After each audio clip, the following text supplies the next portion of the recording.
Guys, तो अभी बज रहे हैं रात के 10 और मैंने आज नाइट स्टडी अपना स्टार्ट किया था। मैंने सोचा चलो मैं आज नाइट में 1 बजे तक स्टडी करूँगी, क्योंकि मुझे मॉर्निंग में बिल्कुल टाइम नहीं मिल पा रहा है। जो मेरा टाइम पढ़ने का होता था तो उस टाइम मुझे घर के काम ही करने पड़ जा रहे, तो इसलिए मैंने सोचा कि चलो मैं अब नाइट स्टडी किया करूँगी। जो भी मेरा ये होगा कि मैं 1 बजे तक अपनी स्टडी, अब मेरी रेगुलर मैं 1 बजे तक की स्टडी करूँगी। भले ही दिन में मैं 2 से 3 घंटे या फिर 1 घंटे 2 घंटे सो लूँगी, बट मैं अब नाइट स्टडी करूँगी, क्योंकि दिन में भी अब ऐसा हो गया है कि दिन छोटा हो रहा है और समय बिल्कुल मतलब इस तरीके से निकला जा रहा है जैसे लग रहा है कि अब हमारे पास समय ही कम है। तो आज का मेरा जो टारगेट था, मैंने सोचा कि चलो मैं जितने कारक हैं कारक का मैं रिवीजन करूँगी, और क्योंकि अब मैं उसके सूत्र और जो भी उसमें उदाहरण दिए हैं सिर्फ मैं वही पढ़ूँगी। वृत्तियाँ मुझे देखनी है, वृत्तियाँ देखूँगी जहाँ से क्वेश्चन ज़्यादा पूछे जाते हैं, तो वो सारी चीज़ें मेरा आज का टारगेट था और मैंने उसे देखा। और मैं उसको आज पूरा मतलब रात में मैं 1 घंटे जो है मैंने जीके जीएस का रिवीजन किया, क्योंकि जो मैं मॉर्निंग में पढ़ी थी तो मैंने उसे किया। और फिर नाइट का मेरा ये मैंने 3 घंटे का अपना लिया था कि मैं 1 बजे तक अपनी स्टडी करूँगी, तो उस तरीके से मैंने किया और मैं 1 बजे तक अपनी स्टडी कर पाई आज। तो आप लोग वीडियो में बने रहिएगा। और मेरा ये आज कहना था कि मैं सोची थी कि चलिए मैं आप लोगों के साथ कुछ शेयर कर देती हूँ। तो मैं ये सोच रही थी कि मैं ये चीज़ें करूँ कि जो लोग अभी तक नहीं पढ़े हैं तो वो अब ज़्यादा से ज़्यादा प्रीवियस ईयर क्वेश्चन देखें। अब जितना हो सके आप प्रीवियस ईयर क्वेश्चन देखिए और वहाँ से अपने जितने सारे क्वेश्चन पूछे गए हैं उस टॉपिक से आप देख के और अपने टॉपिक को कवर करने की पूरी कोशिश करिए। और जितना हो सके आप मोक लगाइए और अपना वाचन करते रहिए। जितना आपका मूल है आप उसे पढ़ते रहिए और अच्छे से उसका रिवीजन करते रहिए। जितना आप रिवीजन करेंगे, क्योंकि रिवीजन के बिना कुछ भी संभव नहीं है, रिवीजन बहुत ज़रूरी है।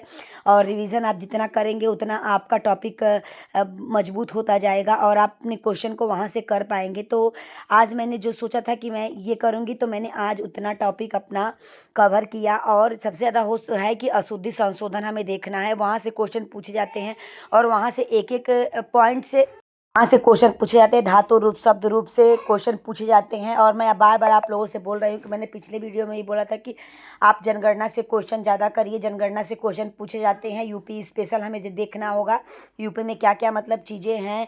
One one district one product जरूर देख लीजिएगा, नृत्य देख लीजिएगा, मतलब ये सारी चीज़ें रिवीजन करने का टाइम है।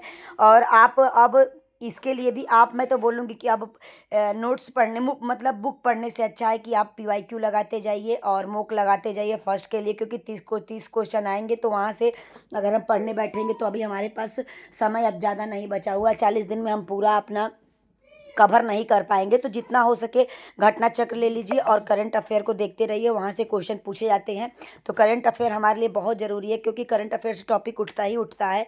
और हिस्ट्री से क्वेश्चन, जैसे कि हिस्ट्री से क्वेश्चन आप वहाँ से देख लीजिए कहाँ से इंपॉर्टेंट क्वेश्चन आ रहे हैं, उसको आप देखिए और इतने सारे टॉपिक को कवर करते रहिए। क्योंकि आप ऐसा रिवीजन करिए कि ज़्यादा ज़्यादा कुछ कवर करने से अच्छा है कि उस टॉपिक को आप ज़्यादा अच्छे से पढ़िए जो आपका टॉपिक तैयार है और वहाँ से क्वेश्चन ज़्यादा पूछे जाते हैं। जैसे कि आप सौर मंडल पढ़िए, सौर मंडल से क्वेश्चन आते हैं।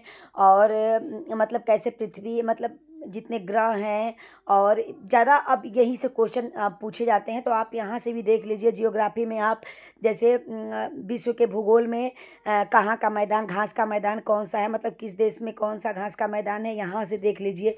तो जितना हो सकेगा मैं आप लोगों के साथ शेयर करने की पूरी कोशिश करूँगी कहाँ से क्वेश्चन ज़्यादा पूछे जाते हैं।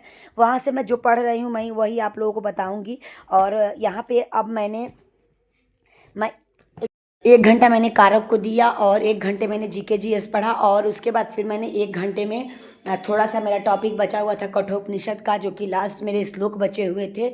मैंने 23 श्लोक तक कर लिया था। 23 श्लोक के बाद मेरा बचा हुआ था, तो उसमें 29 श्लोक दिया हुआ है कठोपनिषद में, प्रथम बल्ली में। तो मैंने उसे पढ़ा और उसको मैंने आज पूरा कंप्लीट कर लिया। कठोपनिषद मेरा आज कंप्लीट हो गया। कठोपनिषद से अब मुझे क्वेश्चन आंसर बनाने हैं और मुझे वो पढ़ना है। और भागवत गीता मैंने आज से शुरू कर दिया है, तो भागवत गीता का भी मैं दो श्लोक पढ़ चुकी हूँ। उसके आगे मैं अब फिर से अब अपनी स्टडी को करूँगी। भगवत गीता से मैंने क्वेश्चन आंसर भी बनाए हुए हैं, लेकिन यही है कि उसको मूल पढ़ना बहुत ज़रूरी है। एक बार मैं मूल पढ़ चुकी हूँ, ये मेरा दोबारा है जो मैं मूल पढ़ने जा रही हूँ। तो अभी देख रहे हैं कि 1 बज चुके हैं और मेरा स्टडी हो चुका है कंप्लीट, और ये कठोपनिषद मेरा हो गया कंप्लीट, और यहाँ से मैंने सब कुछ अपना नोट डाउन कर लिया। तो फिर मैंने सोचा कि चलिए मैं आज आप लोगों को नाइट स्टडी रूटीन आप लोगों के साथ शेयर करती हूँ। तो 3 घंटे मैंने नाइट स्टडी करी। तो फिर चलिए अब मिलते हैं नेक्स्ट ब्लॉग में, तब तक के लिए बाय बाय। आई होप आप लोग अपनी स्टडी बहुत अच्छे से कर रहे होंगे और अच्छे से करते भी रहेंगे, क्योंकि अब हमारे पास समय बिल्कुल नहीं बचा हुआ है। जितना हम हो सके उसी बचे हुए समय का सदुपयोग कर सके, तो आप इतना जितना हो सके आप अपने टॉपिक को कवर करिए और अच्छे से पढ़ते रहिए। और ये मैंने पढ़ा था हिस्ट्री में, जो मैंने आज टॉपिक पढ़ा था, मैं आप लोगों के साथ वो चीज़ें दिखा रही हूँ। तो मैं पहले क्वेश्चन आंसर लगाती हूँ और वहाँ से इंपॉर्टेंट क्वेश्चन जो होते हैं तो मैं यहाँ से देख लेती हूँ। तो फिर चलिए मिलते हैं।